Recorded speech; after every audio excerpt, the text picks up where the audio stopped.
అదే RTV app వార్తల్ని క్షణాల్లో చదివే అవకాశం ఉంటుంది. ఒక న్యూస్ పేపర్, ఒక టెలివిజన్ ఛానల్ మీ చేతుల్లో ఎప్పుడూ ఉంటాయి. 748 సర్వే నంబర్లో ఉన్నటువంటి 155 ఎకరాల 75 సెంట్లు కలిగినటువంటి ఈ చెరువు భూమి అంతా కూడా ఆక్రమణకు గురవుతోంది. మరి దశల వారీగా ఆక్రమించుకుంటూ వెళ్తూ ఉన్నారు.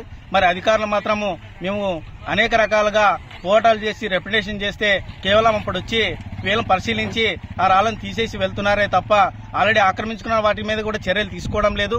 మరి తూతు మంత్రంగా బాధ్యత రహితంగా ప్రయత్నించినటువంటి ఈ అధికారుల మీద చర్యలు తీసుకోవాలని చెప్పేసి మేము డిమాండ్ చేస్తున్నాం. అదేవిధంగా ఎవరైతే ఆక్రమించుకున్నారో వాళ్ళని వెంటనే అరెస్ట్ చేయాలి, వారి మీద కూడా కఠినమైనటువంటి చర్యలు తీసుకోవాలి. మరి అదేవిధంగా భవిష్యత్తులోన ఇలాంటి పునరావృతం కాకుండా కూడా ఈ అధికారులు చూడాలి, అది ప్రభుత్వం బాధ్యత అని చెప్పేసి మేము చెప్తూ ఉన్నాం. మరి అదేవిధంగా ఈ చెరువుని సమ్మర్ స్టోరేజ్ ట్యాంక్ ని చేసి మరి ఆలూరు ప్రజానికానికి తాగునీటి సౌకర్యాన్ని కూడా కల్పించాలని చెప్పేసి, అదేవిధంగా ఈ చెరువుల సంరక్షణ కోసము ప్రత్యేక బడ్జెట్ కూడా కేటాయించాలని చెప్పేసి తెలియజేస్తున్నాం. మరి ఈ ఆక్రమణ సంబంధించిన దాంట్లో ప్రజాప్రతినిధుల హస్తం ఉంటే తప్ప ఎవరు కూడా ధైర్యం చేయరు. కాబట్టి ప్రజాప్రతినిధుల హస్తం కూడా దీంట్లో ఉందనేటువంటి సందేహం కలుగుతోంది. కాబట్టి అలాంటివి ఏమైనా ఉంటే కూడా వెంటనే విరమించుకోవాలని చెప్పేసి కూడా ప్రజాప్రతినిధులకు కూడా మేము హెచ్చరిక జారీ చేస్తున్నాం. మరి ఈ వెంటనే చర్యలు తీసుకోకపోతే మేము కూడా సిపిఎం పార్టీలో పార్టీ అధ్యక్షులున్న జెండాలు పాతి భూపోరాటం చేసి ఈ పేదలకు పంచేటువంటి అవసరం వస్తుంది. కాబట్టి అంతవరకు తీసుకురావద్దని చెప్పేసి ఈ ప్రభుత్వ అధికారులకు మేము హెచ్చరిక జారీ చేస్తున్నాం. సంబంధించి ఈ రోజు ఇన్స్పెక్ట్ చేయడం జరిగింది.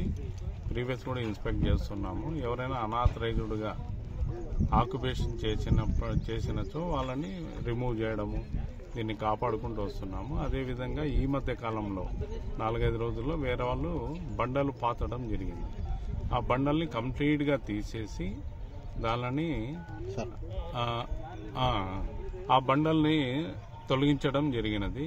ఎటువంటి కార్యక్రమాలు ఇంతకుముందు చేయకుండా అదేవిధంగా మనము సిఐ గారికి లెటర్ ఇచ్చి ఉన్నాము దీని మీద చర్యలు తీసుకోమని. అలాగే మన ఆలూరు సంబంధించిన తహసీల్దార్కి చెప్పి ఉన్నాము. వాళ్ళు కూడా అందరి సమక్షంలో మేము కూడా ఒక రిప్రజెంటేషన్ తయారు చేసి ఇచ్చినాము. ఆలూరు చెరువుని అన్యాక్రాంతం కాకుండా మేము దీనికి ఈ ప్రపోజల్స్ పంపించేసి మన చుట్టూ బౌండరీ ట్రెంచ్లు అయితేనేమి, స్టోన్స్ పాతడం అయితేమి ఈ గవర్నమెంట్ ప్రపోజల్ పెట్టి వచ్చిన వెంటనే దీన్ని ట్రెంచ్ ప్రతిపాదన మేము మొదలు పెడతామని. ఇప్పుడు ఎవరు కబ్జా చేస్తారని గుర్తించారు సార్? లేదు, ఇంకా మనకు తెలీదు. వీళ్ళు పోలీస్ డిపార్ట్మెంట్ వాళ్ళకి చెప్పినాము. వాళ్ళు కూడా ఎంక్వైరీ చేసి ఎవరు ఏం కథ అనేది వాళ్ళు నిర్ధారణ అయిన తర్వాత వాళ్ళ మీద పోలీస్ డిపార్ట్మెంట్ వాళ్ళు చర్యలు తీసుకుంటారు. అంటే అధికార పార్టీ నాయకులని అనుకుంటున్నారు? లేదు, తెలీదు. అది మనకి ఆ విషయం గురించి మనకి తెలియదు. ఇరిగేషన్ డిపార్ట్మెంట్ వాళ్ళు ఆలూరు తాలూకు ఇన్ని చెరువులు, చాలా చెరువులు ఉన్నాయి, ఒక్క అధికారి కూడా లేరు. ఎందుకు ఆలూరులో? మనకి మొన్న ట్రాన్స్ఫర్స్ లో అందరూ ట్రాన్స్ఫర్ అయిపోయినారు లాంగ్ స్టాండింగ్ అని. వాళ్ళు ఈ మధ్య కాలంలో గవర్నమెంట్ కూడా ఎక్కడైతే ఖాళీ ఉన్నాయో అక్కడ మేము జైల్ని వాళ్ళని అలాట్ చేస్తామని చెప్పడం జరిగింది. వాళ్ళు వచ్చిన వెంటనే కొంచెం పర్యవేక్షణ ఎక్కువ ఉంటుంది. ఇట్లాంటి కబ్జాలకు గురి కాకుండా మేము కొంచెం కాపాడుతామని చెప్పి చెప్తాం. ఇప్పుడు రిటర్న్ గా ఇచ్చారా సార్ ఫిర్యాదు? సిఐ గారికి రిటర్న్ గా ఇచ్చినాము. మన మండల తహసీల్దార్కి కూడా రిటర్న్ గా మనము ఇచ్చేసాం. అంటే ఎంత ఆక్రమించుకున్నారు? లేదు, ఇంకా మనం ఇప్పుడే మీ కళ్ళ ముందరే మేము చూస్తాం కదా. మనం ఉండే రాళ్ళు ఏదో పాతి ఉన్నారు, ఆ రాళ్ళని మొత్తం అన్ని తొలగించడం జరిగింది. సార్ గతంలో ఇంకా చాలా ఉంది కదా సార్, ఇప్పుడు మొత్తం ఓవరాల్ గా మీరు సెర్చ్ చేస్తాం. గతంలో ఈ విధంగానే 2 సంవత్సరాల కింద ఒకసారి ఇట్లానే జరిగింది. జరిగితే మొత్తం అంతా తీపిచ్చేసి దీన్ని మనం చెరువుని మనం కాపాడుకుంటాం.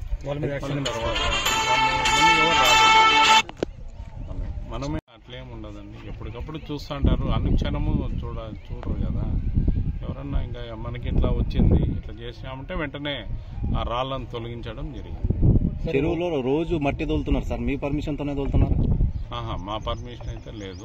మరిన్ని వీడియోస్ కోసం ఛానల్ ని సబ్స్క్రైబ్ చేయండి, లేటెస్ట్ అప్డేట్స్ కోసం వాట్సాప్ ఛానల్ ని ఫాలో చేయండి, అండ్ లింక్ డిస్క్రిప్షన్ లో ఉంది.